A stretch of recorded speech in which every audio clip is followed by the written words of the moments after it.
तो मूवी की शुरुआत में हम ब्लैकमोर यूनिवर्सिटी के प्रोफेसर लॉरा क्रेन को देखते हैं, जो कि अपने फ्रेंड के साथ डेट पर आई होती हैं, लेकिन काफ़ी देर से अपने फ्रेंड का वेट कर रही होती है। इसका फ्रेंड इसे कहता है कि मुझे रेस्टोरेंट नहीं मिल रहा, क्या तुम मुझे गाइड कर सकती हो। वो उसको गाइड करने के लिए रेस्टोरेंट से बाहर आती है और एक सुनसान गली में जाकर खड़ी हो जाती है। तभी फोन पर उसके फ्रेंड की आवाज़ बहुत ही खौफनाक हो जाती है। फिर वो गोस्ट फेस किलर बाहर निकलता है और चाकू से मार मार कर उसको कत्ल कर देता है। अब वो अपना मास्क वगैरह पकड़ता है और वहाँ से जाने लगता है, लेकिन रास्ते में से डैडा मिलती है जो कि इसे पहले से जानती थी। फिर वो कुछ देर इससे बात करता है और अपने अपार्टमेंट में चला जाता है और अपने मास्क को अपने क्लोजेट में ढक देता है, जहाँ पहले से ही 2 मास्क पड़े हुए थे। वो इस अपार्टमेंट में अपने फ्रेंड ग्रेग के साथ रहता था, जो कि अभी घर नहीं था। तभी इसे अपने फ्रेंड ग्रेग का फ़ोन आता है। वो इसे पूछता है कि इसने अपनी टीचर को क्यों मारा। ये बताता है कि वो उसे टेस्ट में नंबर कम देती थी, इसलिए उसने उसको मारा और उसे मारने में बहुत ज़्यादा मज़ा आया। तभी उसके फ्रेंड की आवाज़ गोस्ट फेस की तरह स्केरी हो जाती है और इसकी वजह से ये बहुत ज़्यादा डर जाता है। तभी वो जैसन को कुछ ढूंढने के लिए कहता है।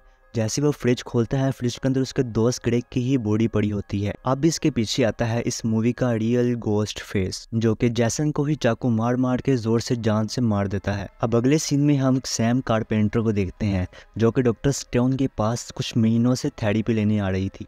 वो डॉक्टर स्टोन को बताती है कि वो कुछ दिनों से बहुत ही ज़्यादा अजीब महसूस कर रही है, क्योंकि उसे पता चला है कि उसके रियल डैड एक सीरियल किलर थे। वो डॉक्टर स्टोन को ये भी बताती है कि उसका बॉयफ्रेंड भी सीरियल किलर था। वो अपने डैड के साथ मिलकर उसने बहुत से कत्ल किए थे और वो सारे इल्जाम मुझ पर ही आ रहे हैं। खैर वो सब कुछ कह के अपने घर चली जाती है। जैसे ही सैम घर आती है, वो अपनी बहन डैडा के बारे में पूछती है, तो क्वीन उसे बताती है कि वो घर नहीं है, वो एक पार्टी में गई है। तो सैम अपनी बहन डैडा को लेने उस पार्टी में चली जाती है। डैडा क्लब भी अपने दोस्तों के साथ पार्टी कर रही होती है, लेकिन सैम इसका हाथ पकड़ती है और उस पार्टी से बाहर ले आती है। डैडा उसे बताती है कि तुम ऐसे मेरी लाइफ के साथ जबरदस्ती नहीं कर सकती। सैम उसे बताती है कि मैं अभी भी पुराने ख्यालात में जी रही हूँ और मुझे अपने पास्ट में नहीं जाना, और इसी वजह से मैं सिर्फ तुम्हें प्रोटेक्ट कर रही हूँ। लेकिन डैडा उसकी कोई भी बात नहीं सुनती, बल्कि उससे नाराज हो जाती है। सैम को पब्लिक में जाना भी अच्छा नहीं लगता था, क्योंकि पब्लिक में भी सारे उससे खूनी बोलते थे और इसी वजह से कुछ लोग इसे किलर कहकर चिढ़ा रहे होते हैं। तभी वहाँ पर इनकी लड़ाई हो जाती है और इसी लड़ाई की एक वीडियो भी बन जाती है। अब अगले सीन में हम देखते हैं कि ये सब लोग घर आ जाते हैं और चैड डैडा को समझा रहा होता है कि उसकी बहन सैम सिर्फ उसकी फिक्र करती है।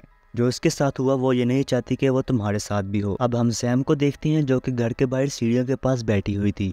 तभी बाहर से उसका फ्रेंड डैनी आता है। सैम डैनी को सब कुछ बताकर अपना मन हल्का करती है और उसका फ्रेंड कहता है कि घबराओ नहीं, सब कुछ ठीक हो जाएगा। तभी जैड सैम को ऊपर कमरे में बुलाता है। वहाँ ये सब लोग बैठकर एक न्यूज़ देख रहे होते हैं कि जैसन और ग्रेग को एक गोस्ट फेस किलर ने कत्ल कर दिया है। तभी सैम के हाथ पांव कांपने लग जाते हैं और अपनी बहन डैडा को लेकर यहाँ से निकलने का फैसला करती है। तभी डैडा से कहती है कि तुम कुछ ज्यादा ही सोच रही हो। तभी डैडा से बताती है कि वहाँ पर बहुत से लोग मास्क में घूम रहे थे, तो ये भी हो सकता है कि उसे किसी और ने मारा हो। खैर कभी क्यूइन के फादर का फोन आता है, जो कि पुलिस में होते हैं। वो उसे बताते हैं कि सैम की आईडी जैसन की लास्ट मर्डर प्लेस पर मिली है, इसलिए इसे इंक्वायरी के लिए उनके साथ जाना पड़ेगा। तभी डैडा भी अपनी बहन के साथ जाने की जिद करती है। अब ये दोनों यहाँ से जाने ही वाले होते हैं, तभी सैम को रिची के नाम से एक फोन आता है। रिची तो काफी देर से मर चुका था, तो आखिर ये फोन किसका है। जैसे ये फोन उठाती है तो वो गोस्ट का फोन होता है, जो कि बड़ी क्रीपी आवाज में इससे बात कर रहा होता है। तभी ये बहुत ज्यादा डर जाती है। तभी वो इसे बताता है कि वो यहाँ सिर्फ और सिर्फ तुम्हें मारने आया है, इसलिए रास्ते में जो कोई भी आएगा वो सबको मारता जाएगा। तभी वो गोस्ट फेस किलर अचानक से उनके सामने आ जाता है।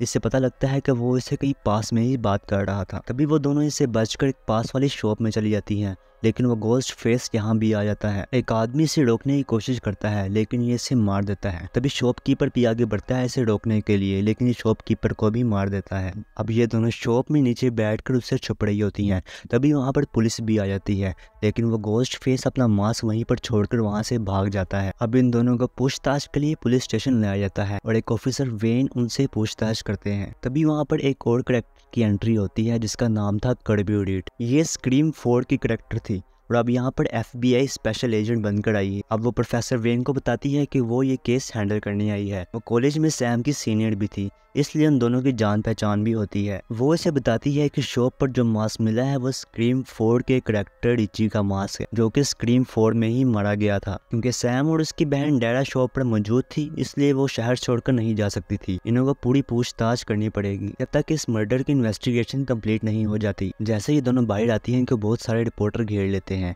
और उनमें से एक केल वेदर भी थी, जिसने लास्ट टाइम उनकी वीडियो वायरल की थी। इसलिए वो दोनों इससे बहुत ही ज़्यादा नाराज़ होती हैं। लेकिन ये सब बताती है कि वो गोस्ट फेस किलर को पकड़वाना चाहती है, इसलिए इसमें वो आपकी मदद कर सकती है। अब अगले सीन में हम डॉक्टर स्टोन का घर देखते हैं। डॉक्टर स्टोन के घर भी वही गोस्ट फेस किलर आता है। वो इसे बहुत ही बुरी तरह मार के वहाँ से सैम की इन्फॉर्मेशन लेकर चले जाता है और वहाँ अपना एक मास्क छोड़ जाता है। अब डॉक्टर स्टोन की खबर भी पुलिस वालों को मिल जाती है।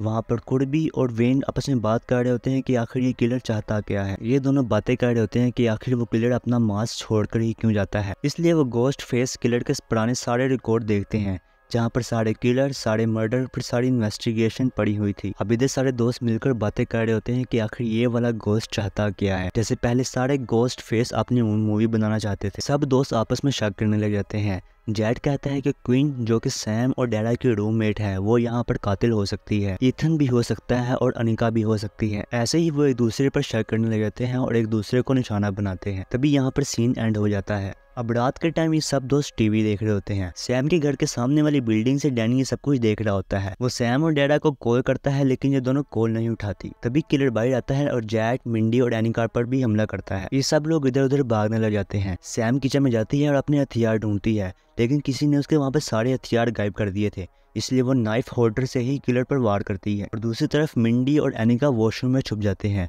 इन दोनों को भी काफी चोट लग जाती है। तभी डैनी अपनी बिल्डिंग से सामने वाले घर एक सीढ़ी पास करता है। सब लोग सीढ़ी से बैठकर वापस आ जाते हैं, लेकिन वहाँ पर एनिका की मौत हो जाती है। अब हम सुबह का सीन देखते हैं, जहाँ पर पुलिस ने सैम और डैडा के घर को लॉक कर दिया था और इंस्पेक्टर बिली अपनी बेटी क्वीन की मौत पर बोर्ड होता है और फैसला करता है कि वो किलर को छोड़ेगा नहीं। तभी सैम डैनी को बताती है कि किसी ने उसके किचन में से सारे हथियार गायब कर दिए थे, यानी इसका मतलब ये है कि कोई किलर के साथ मिला हुआ है। तभी जैट और मिंडी ईथन पर शक करते हैं, क्योंकि पिछली रात वो कमरे में नहीं था। तभी ईथन बताता है कि मैं लाइब्रेरी में था, वो चाहे जिससे भी पूछ सकता है। अगले सीन में हम गेल को देखते हैं, जिसे किलर के खिलाफ बहुत ही तगड़ा सबूत मिला है। अब गेल सैम, डैडा और दोनों पुलिस ऑफिसर को एक ऐसी जगह पर लेकर जाती है जहाँ पर स्क्रीन 1 to 5 के सारे किलर्स के मास्क पड़े हुए थे। और गेल उसे बताती है कि ये सिनेमा जैसन और ग्रेग ने किसी और के नाम पर खरीदा था। सैम गेल को बताती है कि ये तो वो सामान है जो कि पुलिस कस्टडी में होना चाहिए, लेकिन गेल बताती है कि ऐसा हो सकता है कि किसी ने पुलिस को रिश्वत देकर ये सारा सामान इस सिनेमा में रखा हो। अब गेल उसे बताती है कि किलर को ये जगह मालूम हो गई थी, वो यहीं से मास्क पकड़कर मर्डर वाली जगह पर ड्रॉप करता था। अब ये सारे लोग डिटेक्टिव्स के साथ मिलकर वही प्लान बनाते हैं जो इन्होंने स्क्रीम 2 में बनाया था। तभी सैम को किलर का फोन आता है और कर्बी इस कॉल को ट्रेस कर रही होती है। किलर सैम को बताता है कि वो ये सब कुछ ठीक नहीं कर रही और उसका अगला शिकार गेल वेदर है। अब वो किलर गेल के अपार्टमेंट में दाखिल होता है। गेल का बॉयफ्रेंड उसको रोकने की बहुत कोशिश करता है, लेकिन किलर उसको मार ही देता है। गेल इस किलर का पूरा मुकाबला करती है, लेकिन किसी तरह बच निकलती है, मगर काफी जख्मी हो जाती है। अब वहीं पर सैम भी आ जाती है, जो कि गेल को बचा लेती है। अब ये सब लोग प्लान बनाते हैं कि किलर को इनके हर मूव्स का पता है, तो क्यों ना वो किलर को ही फंसाएं। ये सब लोग प्लान बनाते हैं कि वो क्यों ना किलर को अपना पीछा करने दे और किसी एक जगह लाकर किलर को पकड़ ले। वो इसमें से डिटेक्टिव बैली की मदद लेते हैं। बैली इन लोगों को उसी सिनेमा का मशवरा देता है। अब ये सब लोग उस सिनेमा की तरफ जा रहे होते हैं, लेकिन रास्ते में मिंडी और ईथन इन सबसे अलग हो जाते हैं। किलर इस बात का फायदा उठाता है और मिंडी पर हमला करता है, लेकिन ईथन मिंडी को बचा लेता है। अब सैम और इसके सारे दोस्त सिनेमा की तरफ जा रहे होते हैं, जहाँ पर इन्हें कर्बी रिसीव करती है। कर्बी कहती है कि बिली ने उसे सारा प्लान समझा दिया है, अब वो उनके साथ ही रहेगी। सिनेमा में दाखिल होने से पहले सैम बैली को साथ ले जाने से मना कर देती है, क्योंकि उसे किसी पर भी यकीन नहीं है। जैसे ही वो सिनेमा में एंटर होते हैं, कुर्बी दरवाजा लॉक कर देती है। वो कहती है कि अब किलर यहाँ से बाहर नहीं भाग पाएगा। सैम उसे हथियार के बारे में पूछती है, तो वो कहती है कि मेरे पास एक बंदूक है। इसके बाद सैम अपने दोस्तों से कुछ अलग हो जाती है। तभी इसको अपने पिता बिली का अक्स दिखाई देता है। वो कहता है कि उसे हथियार रख लेना चाहिए, क्योंकि वो किसी पर भी भरोसा नहीं कर सकती। तभी सैम वहाँ से एक चाकू पकड़ लेती है और इसे अपने साथ रख लेती है। तभी सैम को डिटेक्टिव बिली का फोन आता है। वो उसे कहता है कि कुर्बी को FBI एजेंसी से निकाल दिया गया है, क्योंकि उसकी मेंटली हालत स्टेबल नहीं है और सैम और उसके सब दोस्तों को वहां से निकल जाना चाहिए। अब सैम जल्दी से वहां से निकलने की कोशिश करती है, लेकिन सारे दरवाजे बंद होते हैं। तभी 2 गोस्ट फेस किलर आते हैं और जैट को मार देते हैं। तभी सैम डारा को लेकर निकलती है, लेकिन उसके सामने कर्बी आ खड़ी होती है। डारा डिटेक्टिव कर्बी को बताती है कि हम जानते हैं कि तुम ही किलर हो, लेकिन वो कुछ समझ नहीं पाती। और दूसरी तरफ से डिटेक्टिव बेली भी आ जाते हैं और वो कर्बी को गोली मार देते हैं। तभी कहानी में और ईथन ही थे। यहाँ पर ये रिवील करते हैं कि रिची इनका भाई और डिटेक्टिव बेली का बेटा था, जिसे सैम ने स्क्रीम 5 में मार दिया था। और इसी वजह से ये सैम को मारने के लिए न्यूयॉर्क आए और सैम और डारा के रूममेट भी बने। बिली से बताता है कि ये थिएटर रिची का ही था उसने ये थिएटर अपनी स्ट्रैप मूवी बनाने के लिए लिया था, लेकिन अब सैम इसी थिएटर में मरेगी और लोगों को पता चलेगा कि सैम ही किलर थी। सैम बिली को रिची की बातों में उलझाती है और पीछे से डारा इथन को मार देती है। अब ये दोनों यहाँ से भागने की कोशिश करती हैं, लेकिन इनका रास्ता क्वीन रोकने की कोशिश करती है, लेकिन सैम क्वीन को गोली मार देती है। अब बचा था सिर्फ बिली, जिसे सैम मास्क पहनाकर अपने बाप के तरीके से मार देती है। तभी पीछे से ईथन जिंदा उठ खड़ा होता है, लेकिन कर्बी इसके ऊपर टेलीविजन गिरा के इसे मार देती है। अब अगले सीन में हम देखते हैं कि सैम का बॉयफ्रेंड एंडी पुलिस लेकर आता है और पुलिस चैट और तारा को बचा लेती है और सैम अपनी बहन डारा से वादा करती है कि वो रोजाना थेरेपी लिया करेगी। तभी हम देखते हैं कि सैम ने छुपकर बिली का मास्क अपने पास रख लिया था, लेकिन डारा के कहने पर वो ये मास्क पहनकर उसके साथ चले जाती है और यहीं पे मूवी एंड हो जाती है। तो दोस्तों, उम्मीद है आपको मूवी पसंद आई होगी। अगर मूवी पसंद आई है तो वीडियो को लाइक करके चैनल को सब्सक्राइब कर दें।